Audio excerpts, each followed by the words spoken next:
jangankan memakai bahasa Arab itu kok bahasa doa, nggak kita aminkan.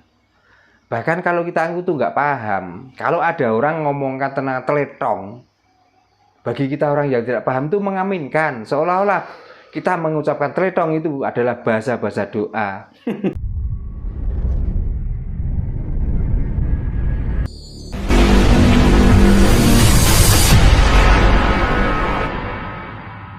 Kalau aurat artinya kita mengikuti syariat. Ya kembali lagi, apakah di Nusantara ini syariatnya harus begitu tuh cara berpakaian? Kan enggak.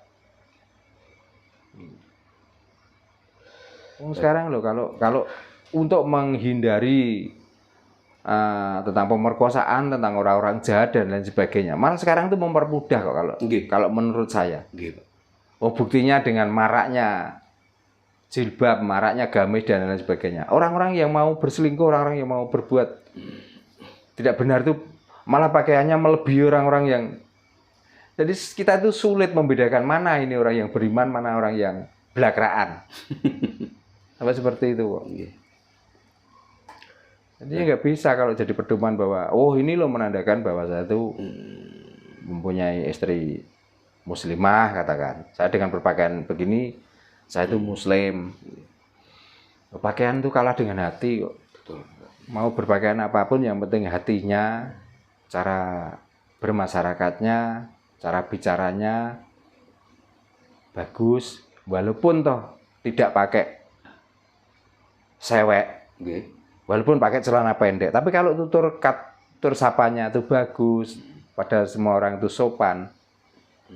Maksud dengan disopani, dengan bertutur kata bagus, dengan perilaku yang baik, terus tiba-tiba kita ana wong apik ayo perkosa wae, maksud seperti itu. Kan akhirnya kita juga memikir aja diperkosa wong apik. Ngomongnya kalem, lembah mana, tingkah lakune ya apik kan gitu. Paling-paling orang itu melihatnya cuman mendahne yo, cuman itu aja. Tapi dengan pakaian seperti disyariatkan pada agama-agama itu, pakaian seperti itu, tapi tidak mencerminkan dengan agama yang dianut, bahkan perilakunya, ucapannya, kesopanannya, malah orang kan gregetan. Makanya nggak sedikit orang itu tiba-tiba pakaiannya kaya ngono, kelakuannya kaya asu dan lain sebagainya. Nah, akhirnya terus suatu saat diteni sampai gak ono wong dan lain sebagainya, tak cegat tak. Nah, akan terjadi seperti itu. Berarti intinya bisa diambil kesimpulan jika orang memakai jilbab ada itu merupakan bentuk bahwa beliau-beliau itu tidak mensyukuri apa yang diberikan oleh Tuhan. Bukan berarti karena ini pemberian Tuhan yang indah terus dipamer-pamerkan, bukan begitu pula. Makanya saya kan tidak harus berpakaian pendek. Yang penting rapi dan sopan. Gitu loh. Nah, kalaupun kita tuh mempunyai tubuh yang indah, mempunyai wajah yang cantik, mempunyai wajah yang tampan, supaya orang yang melihat itu berpikir betapa maha besarnya Tuhan itu menciptakan hambanya atau makhluknya itu dengan indah, sedap dipandang mata, dan lain sebagainya. Maka patutlah kita itu menjunjung atau mengagumi Tuhan itu dengan sebutan akbar, dengan kebesarannya. Kadang ini contoh kecil aja Pak terkait orang-orang kita, orang Jawa kan banyak yang sudah menyimpang dari ajaran dan tatanan ajaran budi Pak. Nah, contoh kecil aja masalah nama Pak. Padahal kita hidup di Jawa ya.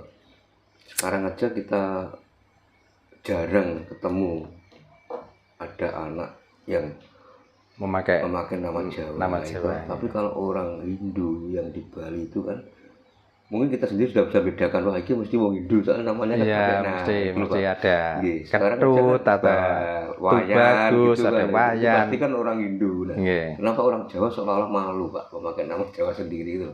Dan saya sampai gimana ya, sedih lah. Nah, gimana kemarin saya kan ngomong, jangankan memakai bahasa Arab itu kok bahasa doa, nggak kita aminkan.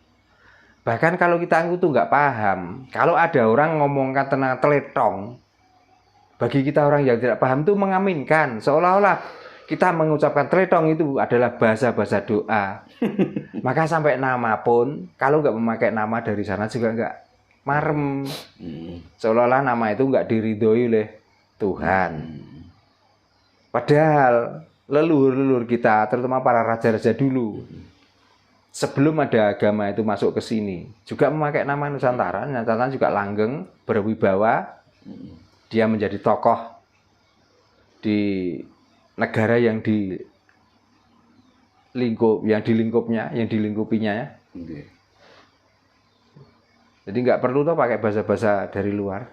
Nah sekarang kita itu memakai bahasa yang seolah itu bahasa doa, tapi maling.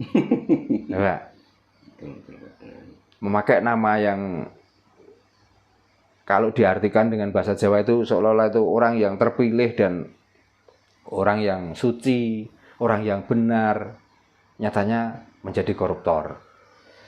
Nah itu. Seperti teman saya ini Pak Darno, ini juga punya nama Abdul Rohim, tapi nggak dipakai. Iya Pak, nggak dipakai. Dulu itu Abdul Rohim, tapi nggak dipakai. Soalnya bukan nama Jawa ya. Nah makanya jadi kita yang diberi nama sendiri itu sebenarnya bisa berpikir. Asmo Kinaryo Jopo, nama itu adalah seperti doa. Nah, apakah doa itu harus pakai bahasa orang lain? Kan enggak toh? Wong kita dikala pamitan orang lain itu bahasanya juga bukan pakai bahasa orang asing kok. Kita pakai bahasa sendiri. Di saat jenengan pamit, sampun Pak Darno kalau jenengan pamit, monggo ndherekaken sugeng tindak atau satos. Kan lebih mudah saya ucapkan dan mudah diterima oleh Mas Indra sendiri dan mudah dipahami toh. Artinya Pak Darno tadi mempersilahkan dengan pamit perginya dan didoakan di jalan selamat. Kan. Nah kalau pakai bahasa orang asing, mungkin kita itu cuma hafal, tapi arti dari bahasa itu kita tidak paham kok.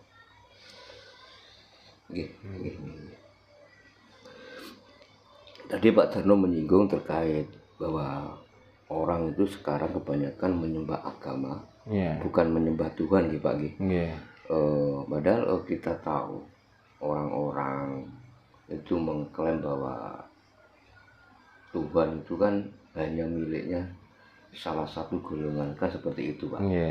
Yang selain golongan dia sudah dianggap dia tidak berhak memiliki Tuhan yang namanya Allah.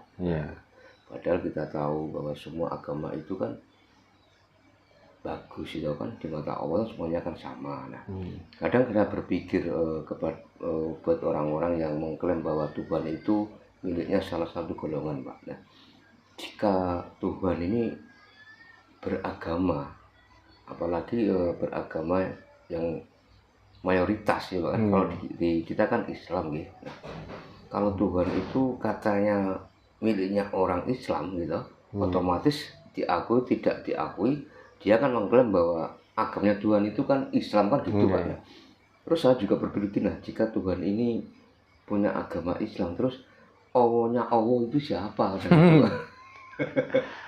Nah, makanya kadang-kadang orang itu nggak berpikir begitu. Jadi mempunyai Tuhan yang dinamai itu kebetulan salah satu pemilik nama agama itu loh menamai Tuhan itu.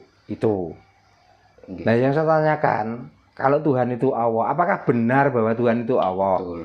Kalau Tuhan itu Yesus Kristus, apakah benar Tuhan itu Yesus Kristus?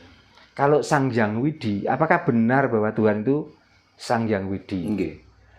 Gusti Kang Moho Agung, apakah benar Tuhan itu Gusti Kang Moho Agung? Itu kan cuma pemantapan kita untuk menyebut Tuhan kita dengan sebutan sesuai dengan ajaran agama masing-masing. Tentang agama, saya juga pengen tahu kok sumbernya. Tuhan membuat agama itu sumber dari kitab apa yang menerangkan bahwa Tuhan itu membuat agama. Sebenarnya Tuhan itu tidak membuat agama. Manusia inilah yang sok-sokan membuat agama sendiri. Itu loh. Ini supaya diluruskan Pak Darno. Ini makanya janganlah kita itu merasa benar sendiri dengan menganut salah satu agama. Jangan. Ya. Karena Tuhan yang disebut-sebut itu mungkin bukan itu Tuhan. Bahkan sudah jelas di agama Islam bahwa Allah itu adalah asma, nama. Nah yang perlu kita cari, yang punya nama ini loh siapa?